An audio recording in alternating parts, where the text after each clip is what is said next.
Sure. अच्छा, तो अगर हम PSX के डेटा पोर्टल पे जाए ना, तो हमारे पास ना यहाँ पे ये देखें इंडेक्सेस अवेलेबल, ठीक है। मतलब ये इंडेक्सेस हमारे पास है, और एक से ज्यादा इंडेक्सेस हमारे पास अवेलेबल है। इसमें KSE 100 जो है, इस इंडेक्स को आप लोग जानते हैं, ठीक है। Then there is all share index, ठीक है। Then there is KSE 30 index, KMI 30 index, BKTI index, OGTI index, ठीक है। KMI ऑल शेयर है, ठीक है।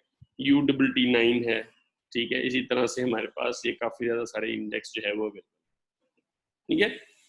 अच्छा, अब स्टॉक मार्केट में जिस तरह से पाकिस्तानी स्टॉक मार्केट है, यहाँ पे कोई 500 या 600 कंपनी उस तरह से जो है लिस्टेड है, ठीक है।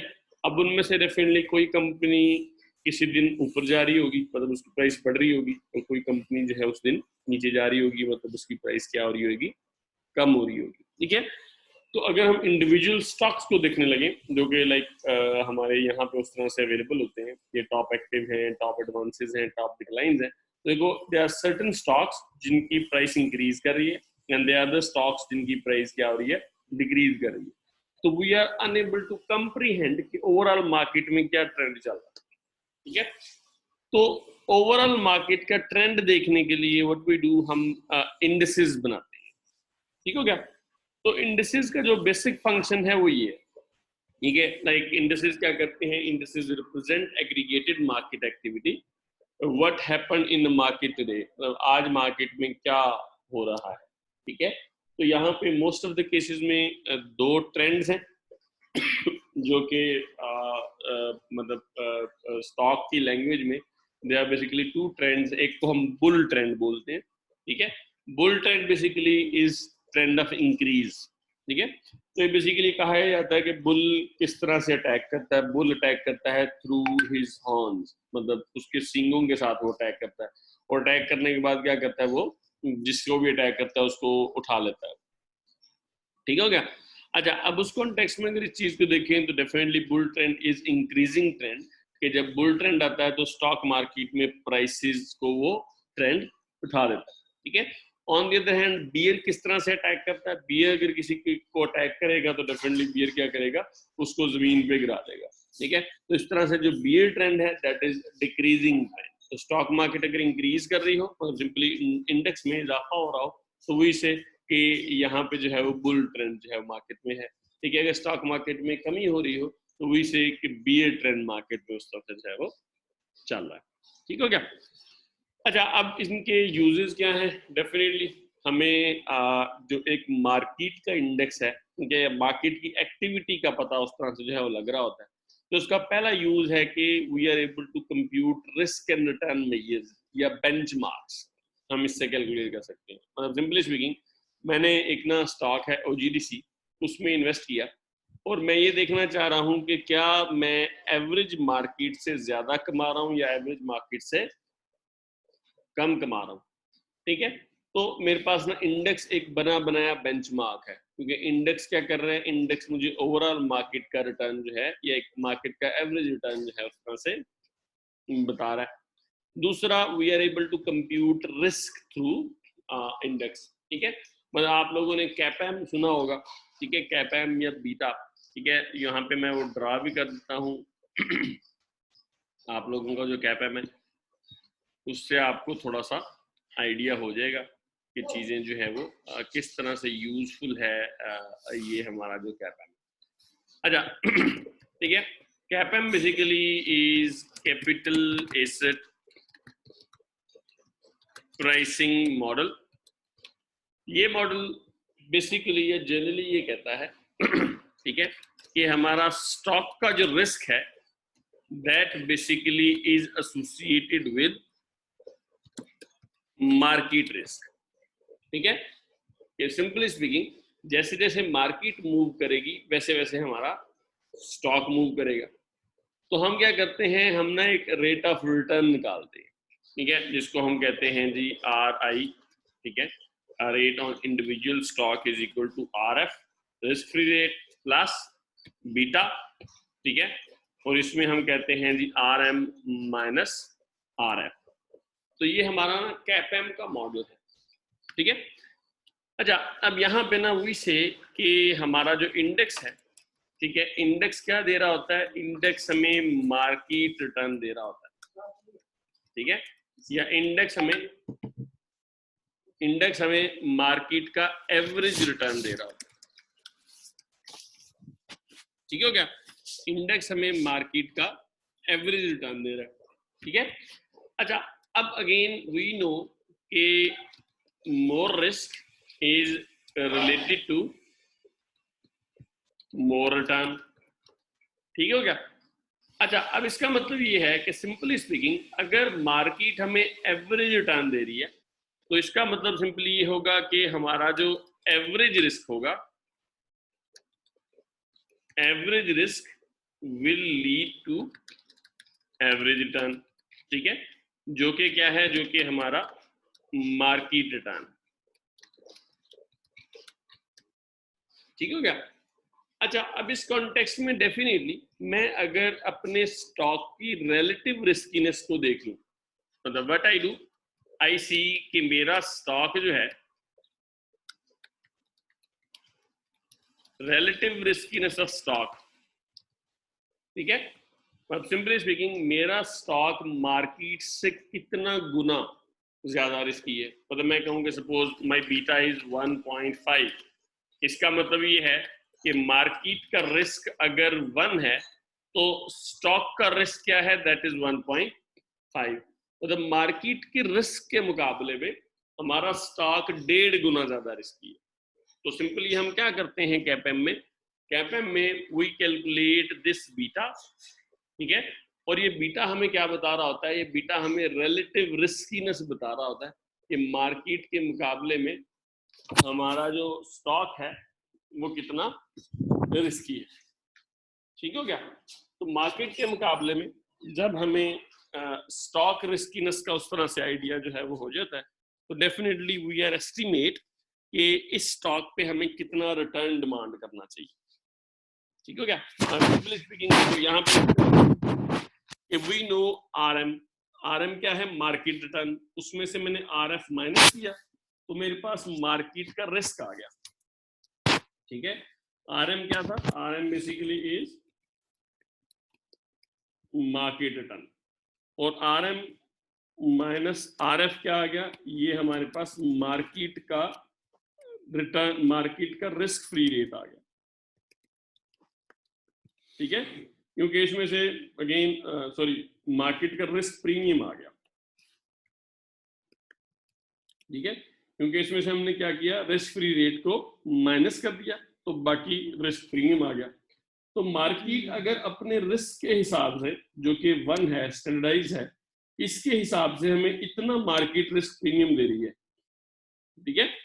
तो अगर हमारा स्टॉक मार्केट से 1.5 गुना ज्यादा रिस्की है तो ऑब्वियस सी बात है कि हमें फिर मार्केट के मुकाबले में ज्यादा रिटर्न भी मिलना चाहिए, ठीक हो गया। तो हम सिंपली क्या करते हैं, हम देखो यहाँ पे मार्केट का रिस्क प्रीमियम निकाला जो कि एवरेज रिस्क प्रीमियम है, इसको हमने बीटा से क्या कर दिया, मल्टीप्लाई कर दिया, क्योंकि ऑब्वियस सी बात है कि we should be able to know कि हमारा जो इंडिविजुअल स्टॉक है वो अपनी रिस्कीनेस के हिसाब से कितना कमाएगा। और उसके बाद हमने इसमें आरएफ को या रिस्क फ्री रेट को दोबारा से ऐड कर लिया और हमारे पास इंडिविजुअल स्टॉक का रिटर्न आ गया, ठीक है। तो that's how index help us to compute risk and return, ठीक है।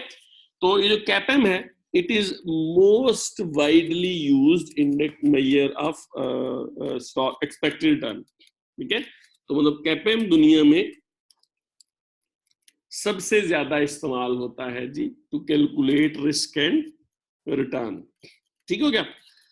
अच्छा, तो ये इसका पहला एस्पेक्ट आ गया हमारे पास। Second is we are able to build index portfolio. मतलब एक तो ना एक्टिव ट्रेडिंग, एक्टिव ट्रेडिंग में मैं क्या करूंगा, मैं देखूंगा कि आज के स्टॉक ने बढ़ना है, ठीक है, कल के स्टॉक ने बढ़ना है, तो जो स्टॉक बढ़ रहा होगा मैं उसको खरीद रहा हूँ और जो स्टॉक गिर रहा होगा मैं उसको बेच रहा हूँ, ठीक है।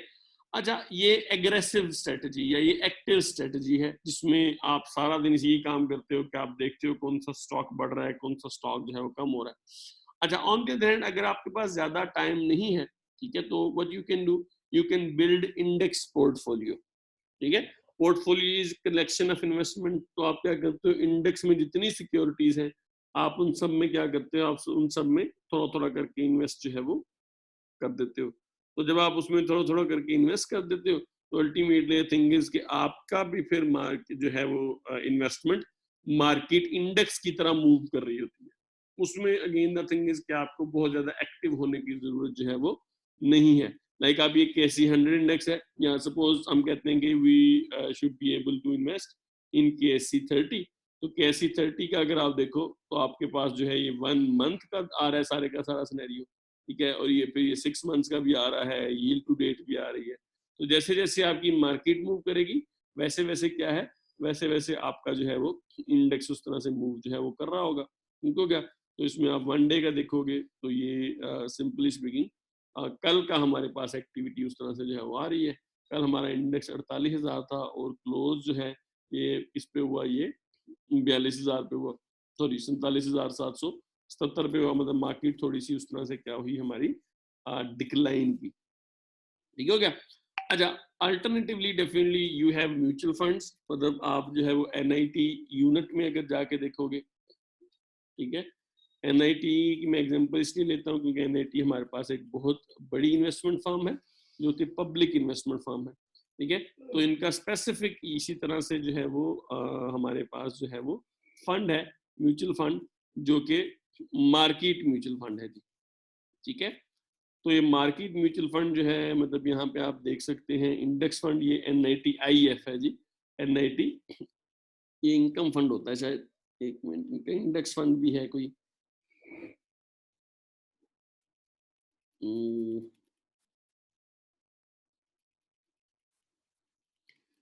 एक मिनट जी, यहाँ पे इनके फंड्स में there would be stock market fund,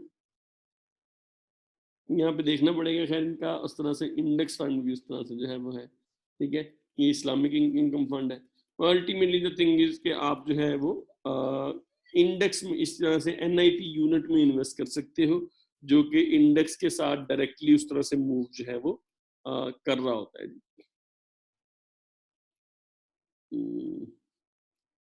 ये NIT यूनिट भी वैसे इंडेक्स फंड ही है आपका, इंडेक्स नहीं, ये अगेन स्टॉक फंड है, ठीक हो गया। ये इक्विटी में देखिए इन्वेस्ट करता है और इनका जो बेंचमार्क है दैट इज KSE 100 इंडेक्स, ठीक है। तो मतलब अगेन ये फंड कोशिश ये करेगा कि जिस तरह से KSE 100 इंडेक्स मूव कर रहा है उसी तरह से मूव करे। तो ऑब्वियस सी बात है कि उसका बेस्ट तरीका क्या है, ये KSE 100 में ही उस तरह से इन्वेस्ट कर दे, ठीक है। तो इनकी मूवमेंट भी अगर आप देखेंगे तो उसी तरह से, इस तरह से KSE 100 मूव कर रहा है, उस तरह से इनका जो इंडेक्स है वो भी उस तरह से मूव जो है वो कर रहा है, ठीक हो गया। तो जनरली स्पीकिंग ये आपको इंडेक्स पोर्टफोलियो बिल्ड करने में हेल्प करता है, ठीक है। It enables you to determine factors influencing aggregate market activity, मतलब सिंपली हम ये देख सकते हैं इन्फ्लेशन है, इंटरेस्ट रेट है, ठीक है, सेंटिमेंट है, ठीक है, इकोनॉमिक ग्रोथ है, ठीक है। इसी तरह से लाइक हम अगर जनरली बात करें तो COVID-19 है। अब ये क्या चीजें हैं, ये वो फैक्टर्स हैं जो कि मार्केट को अफेक्ट करते हैं। तो अगर इंडेक्स नहीं होगा, काफी ज्यादा सारे स्टॉक्स होंगे, तो हो सकता है कि हम ऐसे फैक्टर आइडेंटिफाई कर लें जो इंडिविजुअल स्टॉक को हिट कर रहे हो, जो कि पूरी मार्केट को हिट ना कर रहे हो।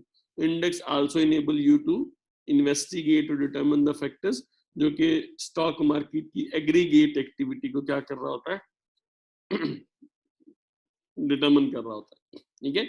इसी तरह से हमारे पास फिर टेक्निकल एनालिसिस जो है वो पॉसिबल है। मतलब हमारे पास इंडेक्स है, टेक्निकल एनालिसिस क्या है, technical analysis is basically analysis of trends, ठीक है। Technical analysis is based on trends, ठीक है। तो हम क्या करते हैं, वी चार्ट द प्राइस, हम ना प्राइस के ट्रेंड को चार्ट कर लेते हैं, ठीक है। अब उस चार्ट की बेस पे what we do, we make inferences के, सिंपली स्पीकिंग हम ना ये देखेंगे जी, अगर स्टॉक मार्केट 2 दिन डिक्लाइन की है तो अगले दिन बढ़ेगी स्टॉक मार्केट, क्योंकि जी पिछला ट्रेंड ये चल रहा है, ठीक है, कि जब स्टॉक मार्केट 2 दिन डिक्लाइन करती है तो अगले दिन वो बढ़ती है, ठीक है। तो अगेन द थिंग इज कि we are able to do technical analysis on indices, ठीक है। इसी तरह से we are able to calculate systematic risk, beta of stock, ये हमने पहले डिस्कस उस तरह से वो कर लिया है, which is relative change in stock in comparison to change in market portfolio. तो indices जो हैं they help us to make an investment strategy, ठीक है, they help us to comprehend or understand the market activity, they help us to see कि market किस move में उस तरह से जो है वो जा रही है। ठीक हो गया पुत्र? तो यहाँ तक अगर किसी को कोई इशू है तो आप लोग मुझसे जो है वो पूछ लें जी। हाँ पुत्र जी, यहाँ तक किसी को कोई इशू हो? ये सो रहे हो सारे?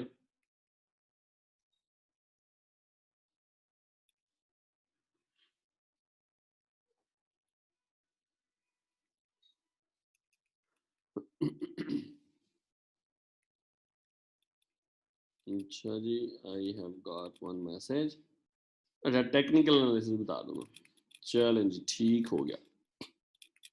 अच्छा, उधर technical analysis basically is based on trends, ठीक है। अच्छा, अब यहाँ पे ना अगेन मैं क्या करता हूँ, मैं कोशिश करता हूँ कि आपको ना मैं एक ना चार्ट दिखा दूं जी।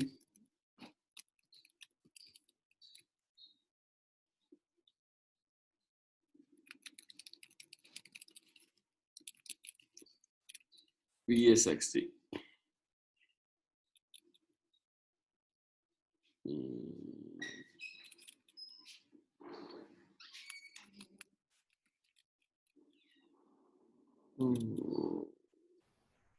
हाँ जी। आप पता है देखो, ये ना मैं एक बेसिक सा चार्ट उस तरह से जो है वो आपके सामने जो है वो खोल रहा हूँ, ठीक है। अच्छा, अब ये चार्ट क्या कर रहा है, ये एलिजिबल नहीं है उस तरह से। अब ये चार्ट देखिए, मैं उस तरह से ना मैंने आपके सामने एक चार्ट खोला है, ठीक है। अब ये चार्ट देखो, ये क्या कर रहा है, ये चार्ट ना हमने एक प्लॉट कर लिया है और यहाँ पे हमने ना लेवल्स निकाल लिए, ठीक है।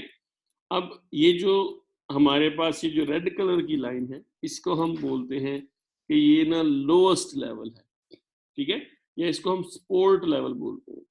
अब सपोर्ट लेवल से ना प्राइस नीचे नहीं जाएगी, ठीक है, क्योंकि पास्ट ट्रेंड हमें ये बता रहा है। अब देखो, सपोर्ट लेवल पे प्राइस क्या आई, प्राइस नीचे आई इससे, और जैसे ही इस लाइन को क्रॉस की दोबारा से बढ़ गई, ठीक है। उसके बाद नेक्स्ट पे प्राइस फिर नीचे आई, जैसे ही इस प्राइस तक आई प्राइस दोबारा बढ़ गई, ठीक है। अच्छा, ये जो ऊपर वाली लाइन है ग्रीन कलर की, इसको हम रेजिस्टेंस लेवल बोलते हैं, ठीक है। बेसिकली होता है कि स्टॉक मार्केट की जो प्राइसेस हैं ये इससे ऊपर नहीं जाती, ठीक हो गया। तो ये सपोर्ट और रेजिस्टेंस हम क्या करते हैं, we somehow try to predict it on the basis of past trends, ठीक है, कि पास्ट में क्या होता रहा है उसकी बेस पे हम ये कोशिश करते हैं इन्फ्रेंस ड्रा करने की कि कल या फ्यूचर में क्या होगा। अब सपोज नेक्स्ट ना प्राइस इससे डिक्लाइन कर गई है, तो अब क्या करूंगा, आई विल एक्सपेक्ट कि नेक्स्ट प्राइस इससे बढ़ेगी, क्योंकि it is support level, market में प्राइस इससे नीचे नहीं जाती, ठीक हो गया। और इसके बाद प्राइस ऊपर आएगी। तो इस तरह की ना फिर शेप्स हैं काफी ज्यादा सारी टेक्निकल एनालिसिस की, मतलब एक स्पेसिफिक शेप है जिसको हम बोलते हैं हेड एंड शोल्डर, ठीक है।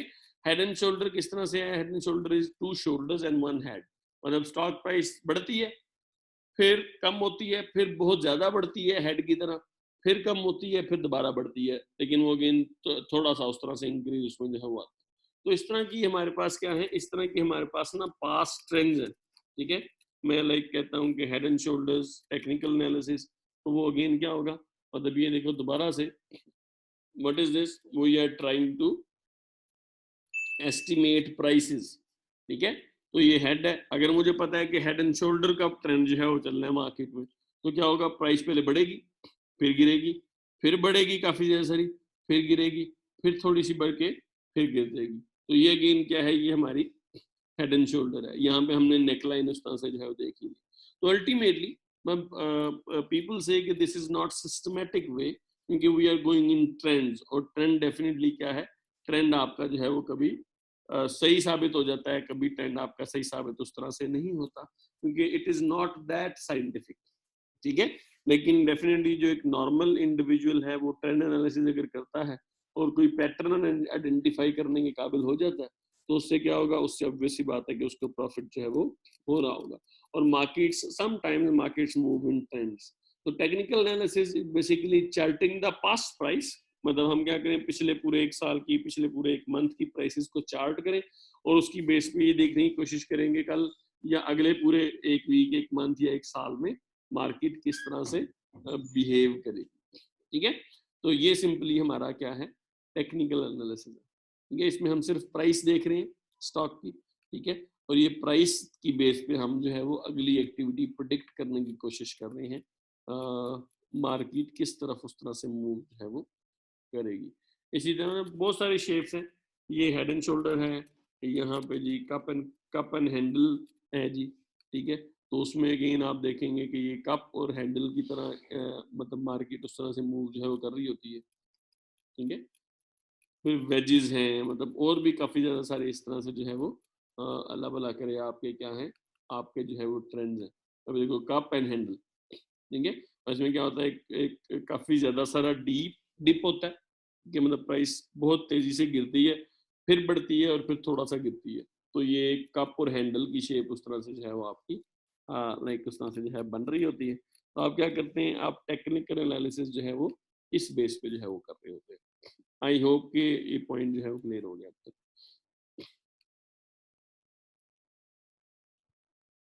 हाँ जी, कोई और क्वेश्चन है तो क्वेश्चन कर लें आप।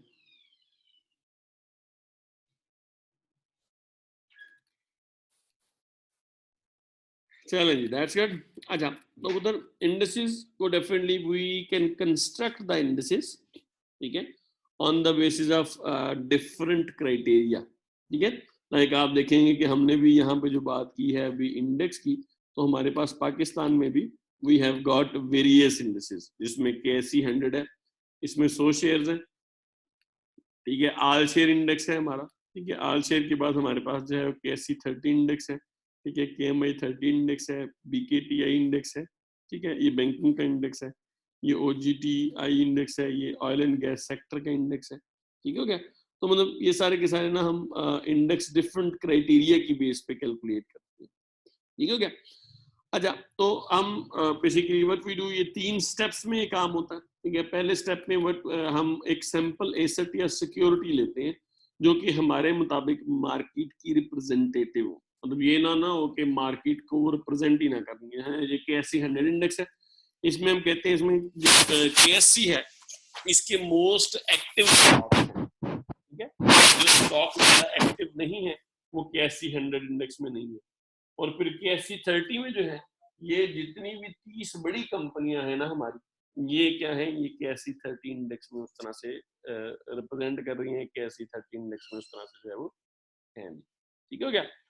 अच्छा, तो सबसे पहले हम क्या करते हैं, हम ना मार्केट रिप्रेजेंटेशन को देखते हुए कि मार्केट जो है वो मार्केट को वो रिप्रेजेंट कर रहे हो एसेट्स या सिक्योरिटीज, हम ना सैंपल एसेट्स या सिक्योरिटीज को सिलेक्ट करते हैं।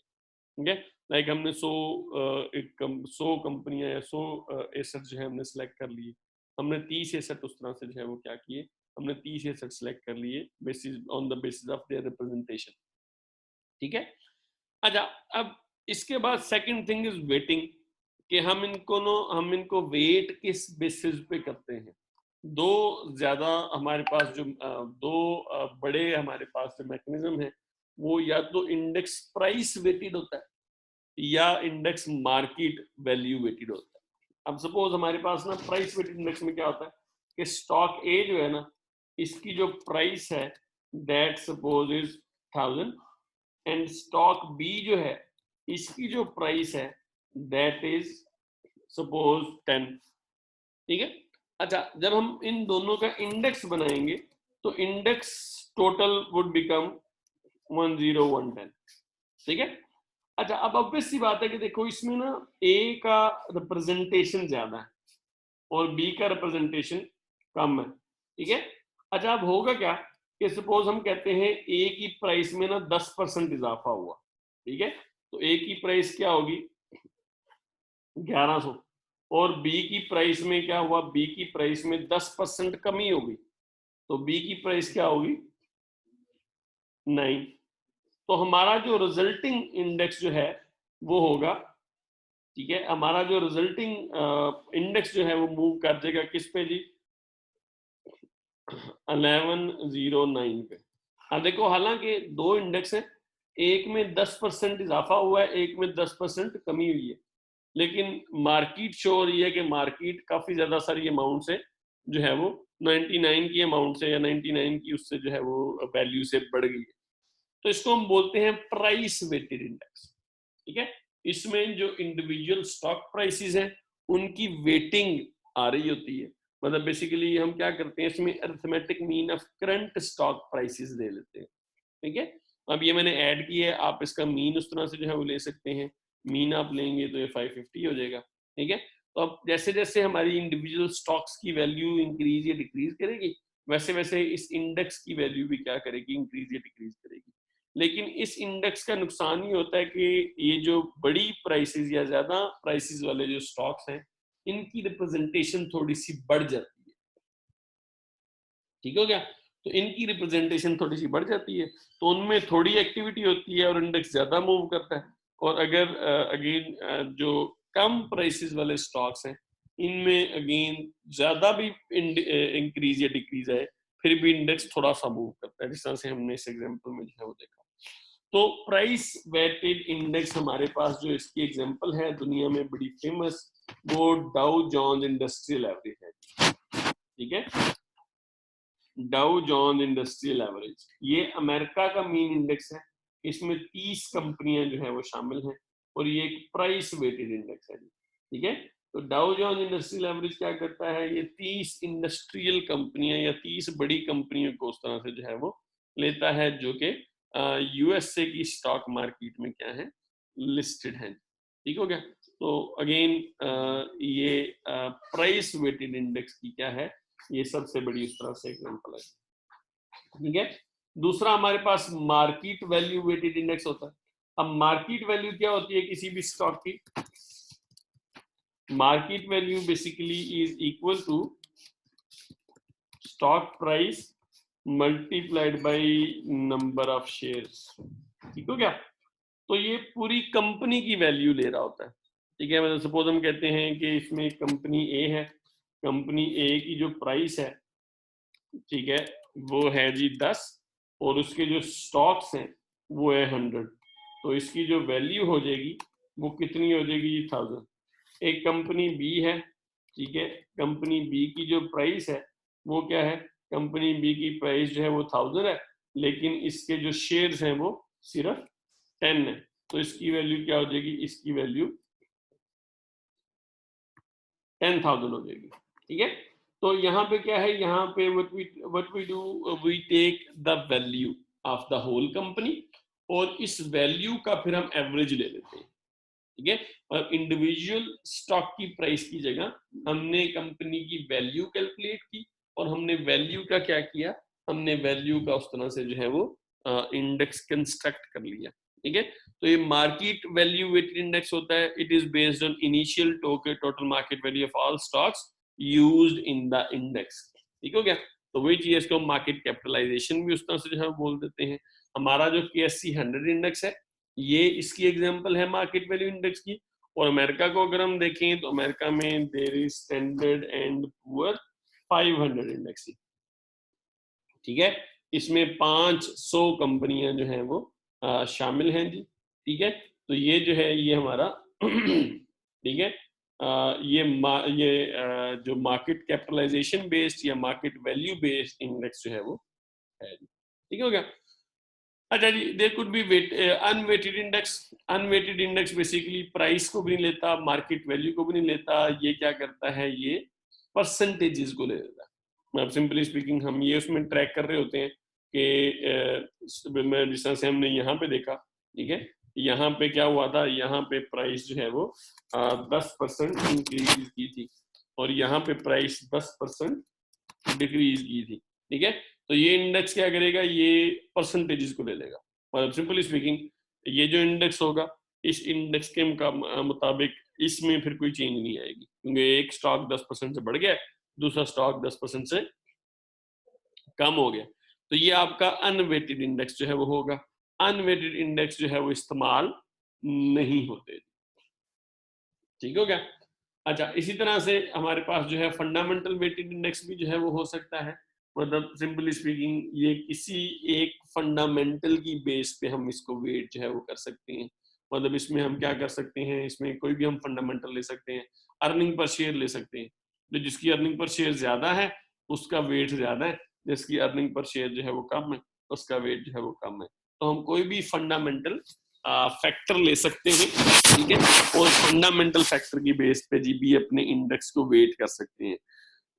दुनिया में ज्यादा मार्केट वैल्यू वेटेड इंडेक्स जो है वो चलता है, लेकिन थोड़े से या कहीं कहीं कभी कभी वो प्राइस वेटेड इंडेक्स भी उस तरह से जो है वो ले लेते हैं। प्राइस वेटेड इंडेक्स प्राइस के लिहाज से सेंसिटिव होता है, और market value index value weighted index जो है ये मार्केट वैल्यू के कॉन्टेक्स्ट में थोड़ा सा क्या होता है वो सेंसिटिव उस तरह से जो है वो होता है जी। ठीक हो गया। इसके बाद फिर इसकी कंप्यूटेशन है। कंप्यूटेशन में we can use arithmetic mean, average ले लें, we can use geometric mean, ठीक हो गया, या हम इसको किसी बेस वैल्यू की टर्म में भी एक्सप्रेस कर सकते हैं। ये सपोज हम कहते हैं कि 1 लाख वाज बेस वैल्यू, तो उस 1 लाख की जो बेस वैल्यू है उसके साथ हम देख सकते हैं कि प्राइसेस उस तरह से कितनी इंक्रीज की है, प्राइसेस उस तरह से कितनी जो है वो डिक्रीज हमारी जो है वो, ठीक हो गया। तो ये हमारी कंस्ट्रक्शन स्ट्रेटजी है, जिसमें हम सबसे पहले एसेट्स चूज करते हैं, उसके बाद हम उसका वेटिंग डिसाइड करते हैं कि प्राइस वेटेड होगा, मार्केट वैल्यू वेटेड होगा, और फिर हम उसको क्या करते हैं, फिर हम उसको कंप्यूट कर लेते हैं, ठीक है। ये इंपॉर्टेंट इंटरनेशनल इंडेक्सेस हैं, इसमें डाउ जोन्स है जो कि अभी हमने देखा, ये प्राइस वेटेड इंडेक्स है, ये 30 कंपनियों को लेता है जी, ठीक है। और ये ब्लू चिप कंपनीज होती हैं, मतलब बहुत बड़ी बड़ी कंपनीज होती हैं। अगर आप इसकी लिस्ट देखना चाहें तो ये आपके पास यहाँ पे एक जो है वो लिंक है, आप इसको क्लिक करेंगे और आपके पास इन कंपनीज की क्या है लिस्ट आ जाएगी जी, ठीक है। कि डाउ जोन इंडस्ट्रियल एवरेज में आजकल जो है वो कौन कौन सी कंपनियां उस तरह से जो है वो शामिल हैं जी।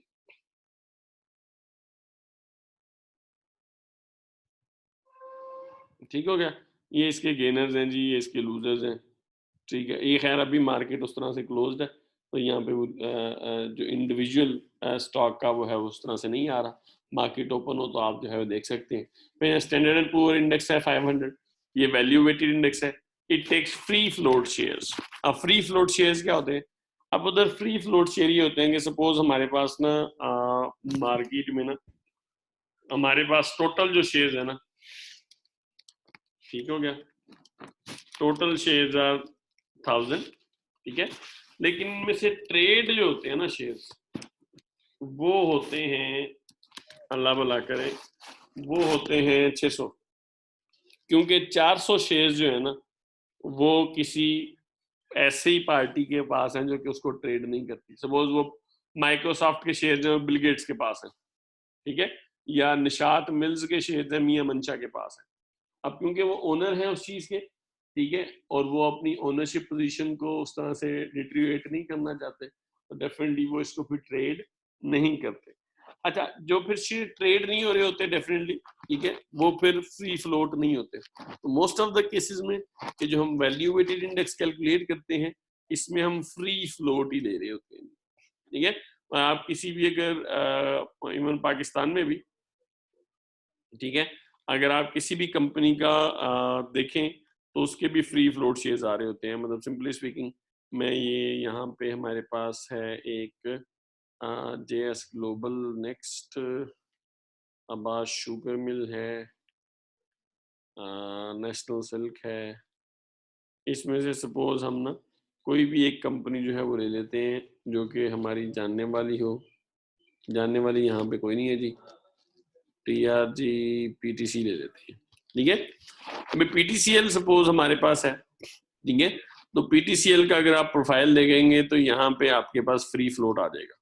ये जी फ्री फ्लोट है कि इसके 15% शेयर ही बिकते हैं बस, टोटल शेयर इतने, ठीक है, लेकिन इसमें से सिर्फ इतने शेयर्स जो हैं वो हैंड एक्सचेंज करते हैं ओवर द टाइम, ठीक है, और बाकी शेयर्स नहीं करते। तो इसके 15.59% शेयर जो है वो फ्री फ्लोट शेयर है। तो जब हम इसको इंक्लूड कराएंगे तो हम सिर्फ इसकी वैल्यू जो कैलकुलेट करेंगे वो स्टॉक प्राइस